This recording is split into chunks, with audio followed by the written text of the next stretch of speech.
श्री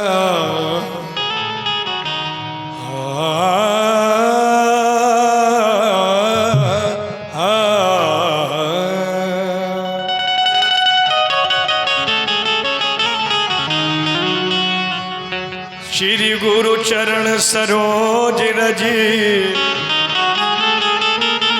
निज मन मुकुर सुधार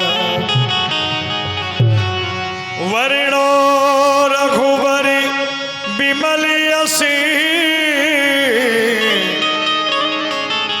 जोदायक फल चार बुद्धिहीन तनो जान के सुमिरो पवन कुमार बल बुद्धि विद्या देहु मोहि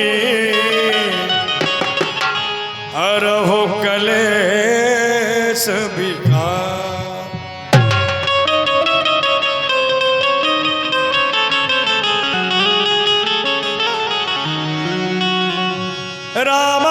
रामायणी तुलसी कृति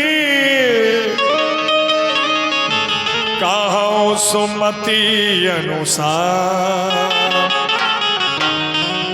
सुख सुंदर आसनो सुभग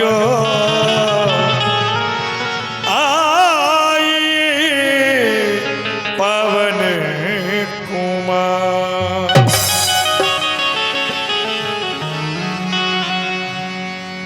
पधारे हुए सभी दर्शक बंधुओं का श्री गिरिराज आदर्श रामलीला मंडल वृंदावन द्वारा हार्दिक अभिनंदन है। कल जो भक्त यहाँ पर आए थे उन लोगों ने अवलोकन किया भगवत लीला में महाराजा रावण के द्वारा श्री सीता जी का हरण किया गया,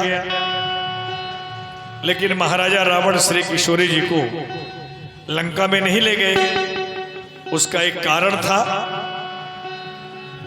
महाराजा रावण को श्राप मिला हुआ था कि अगर किसी पराई नारी को अपनी लंकापुरी में लेकर के आओगे तो तुम्हारे मस्तक के टुकड़े टुकड़े हो जाएंगे। और ये बात महाराजा रावण को जानकारी में थी, इसलिए महाराजा रावण ने श्री सीता जी को अशोक वन में ठहरा दिया। आज की जो लीला है उस स्थान से प्रारंभ हो रही है। भगवान श्री राम मृग को मार के आ रहे हैं और श्री लखनलाल जी वो आरत भरी आवाज को सुनकर के मातेश्वरी जानकी जी के कहने पर भगवान की सहायता को जा रहे हैं। यही श्रीलक प्रस्तुति है।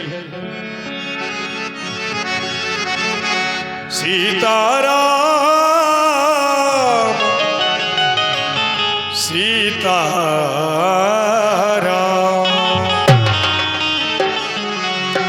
सीताराम चरित अति पावन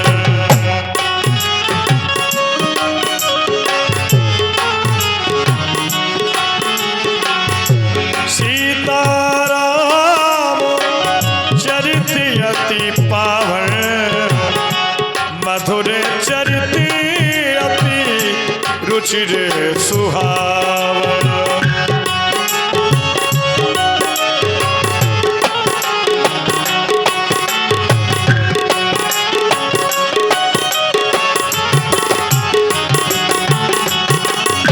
रघुपति अनुजई आवत देखी बाहिज चिंता कीन विशेष बाहिज चिंता कीन विशेष। लक्ष्मण, इस समय पर तुम यहाँ? अरे तुम्हें तो हमने जानकी की रक्षा हेतु आश्रम में छोड़ा हुआ था, लेकिन क्या कारण है लक्ष्मण? जनक सुता परिहरे हो अकेली आये उतात वचन मम पेली। तेरी आज्ञा का उल्लंघन करके जानकी को आश्रम में अकेले छोड़कर यहाँ तक चले आए। यद्यपि जानते हो निश्चर निकर फिरहि वन माही, निशाचरों के समूह वन में भ्रमण करते रहते हैं।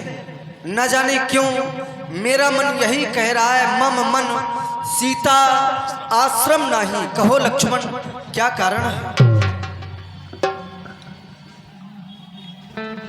भैया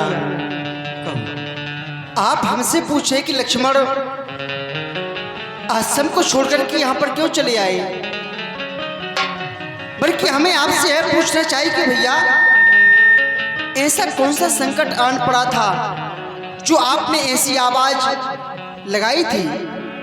क्योंकि भैया जो आपने ऐसी करुणामयी आवाज लगाई, हाय लक्ष्मण बचाओ, हाय जानकी बचाओ, मुझे वन प्रखंड में निशाचरों ने घेर रखा है। चंदू तो बताए भैया, सुनते ही श्री मुख की पुकार चौकी अकुलाई माता, थर धीर अधीर विकल होकर घबराई चिल्लाई माता। और इस समय यहाँ आना मेरा उनकी आज्ञा की सिर धारण है, उनका भी इसमें दोष नहीं, आवाज आपकी कारण है। लेकिन भैया देख रहा हूं कि जिस कार्य के लिए आप आए थे, चंदू मृग का आखेट करने के लिए, मृग की चर्म लाने के लिए, देखिए भैया ना वो मृग चर्म दिखाई दे रही है, ना कहीं पर मृग दिखाई दे रहा है। तो क्या आपने उस मृग का आखेट नहीं कर पाया? ये 21 रुपए की राशि केशर जी नकरा ऑनलाइन प्रसारण से प्रभावित होकर के रामलीला मिक्स दर्पण को अवलोकन कर रहे हैं। आपकी ओर से ये 21 रुपए की राशि है, बहुत बहुत धन्यवाद। क्या कहा लक्ष्मण? आवाज? तुम आओ हाँ भैया तुम आओ उधर से आओ। समझ गया मैं। जिस आवाज की तुम बात कर रहे हो वह आवाज मेरी नहीं थी लक्ष्मण। क्या? हाँ हाँ, वो आवाज आपकी नहीं थी भैया? नहीं मेरी नहीं थी। फिर किसकी आवाज थी? अरे वो आवाज तो उस मायावी मारीच की थी। क्योंकि लक्ष्मण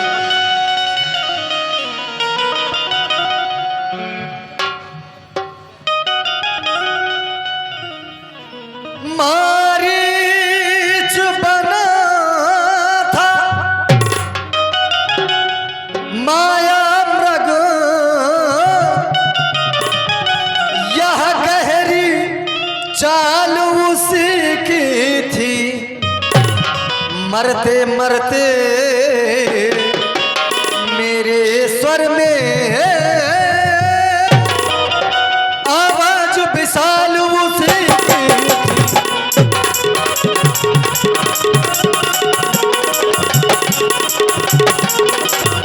इस कारण सोच रहा हूं मैं,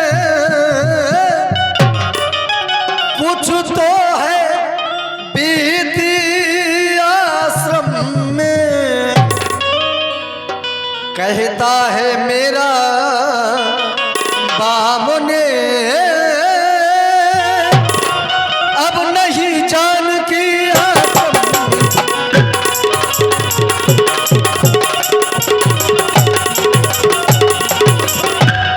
लक्ष्मण। जिस मृग का खेत करने में गया था, अरे वह तो उस दुष्ट मारीच की माया थी। उसी के द्वारा निश्चय ही हम दोनों बंधुओं के साथ छल हुआ है। न जाने क्यों मेरा बायां नेत्र बारंबार यही कह रहा है कि जानकी आश्रम में नहीं है। लक्ष्मण चलो चल कर देखो। अनुज समेत गए प्रभु ताहवा, गोदावरी तट आश्रम जहवा, गोदावरी तट आश्रम जहवा। आश्रम देखो जानकी ही ना भय दुखी जसी प्राकृत ही। लक्ष्मण देखा तुमने जानकी आश्रम में नहीं तो कहां गई होगी? हाँ हो सकता है पूजन के लिए जल लेने या कमल पुष्प लेने गोदावरी तट पर गई होगी। तुम जाकर देखो, तब तक मैं आवाज लगाता हूँ। अवश्य ही अगर समीप में होगी तो मेरी आवाज सुनकर के आएगी। चलो, जाओ।